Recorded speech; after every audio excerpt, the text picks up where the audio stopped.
Bonjour à tous et bienvenue dans cette vidéo sur les dosages et titrages colorimétriques dans laquelle je vais parler de la couleur d'une solution et de l'absorbance. Pour expliquer d'où provient la couleur d'une solution, je vais partir avec deux béchers, un bécher qui contient de l'eau H2O, donc une solution transparente, et un bécher qui contient du permanganate de potassium, KMnO4, qui est une solution violette et qui contient des ions K+, et des ions MnO4-.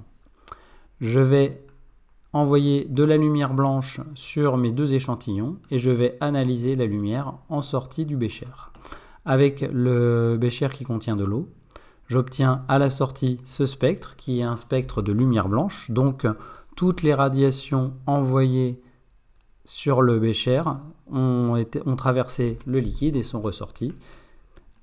Maintenant, si je fais la même chose avec le permanganate de potassium, j'obtiens ce type de spectre. Je constate deux choses. Première chose, une partie des radiations qui se trouvent ici au niveau du bleu, au niveau du jaune et du rouge se retrouvent dans le spectre, donc ce sont des radiations qui sont transmises.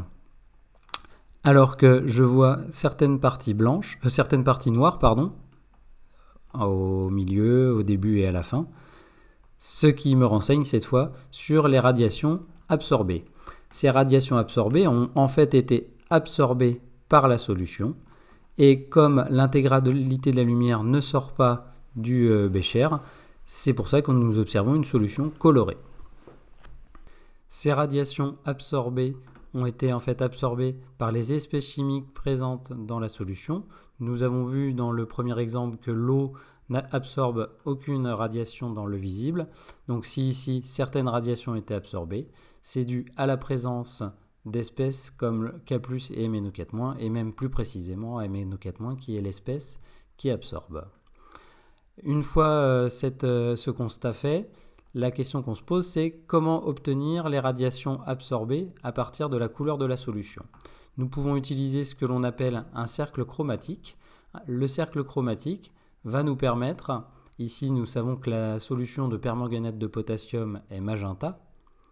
Si je trace une flèche en passant par le centre de mon cercle, je me retrouve au niveau du vert et cela me renseigne sur les radiations absorbées par la solution. Donc on dit ici que le magenta est la couleur complémentaire du vert, ou le vert est la couleur complémentaire du magenta. Donc si j'ai une solution magenta, c'est que mes espèces ont absorbé dans le vert.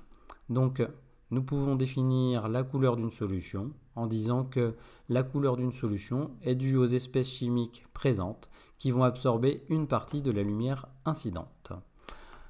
On peut, en utilisant le spectre de la lumière transmise par la solution, déterminer la bande de radiation absorbée et en déduire sa couleur à l'aide du cercle chromatique.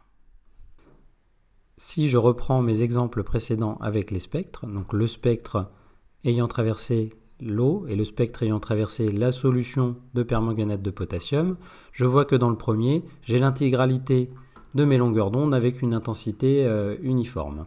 Alors que dans le deuxième, j'ai vu que j'avais des bandes noires correspondant à des radiations absorbées, mais parmi les radiations qui sont présentes, certaines ont des intensités plus ou moins grandes. Pour pouvoir quantifier justement le fait que certaines intensités sont transmises avec plus ou moins d'importance, on introduit une nouvelle grandeur qui est l'absorbance. L'absorbance est une grandeur sans unité qui va permettre de quantifier l'absorption d'un rayonnement par une solution. L'absorbance va dépendre de la longueur d'onde du rayonnement et elle se mesure avec un spectrophotomètre ou avec un colorimètre. Là par exemple, l'image représente un colorimètre fréquemment utilisé en TP. Une remarque sur l'absorbance, l'expression qui va permettre d'obtenir l'absorbance d'une longueur d'onde que je note A lambda est A lambda égale log de I0 sur I.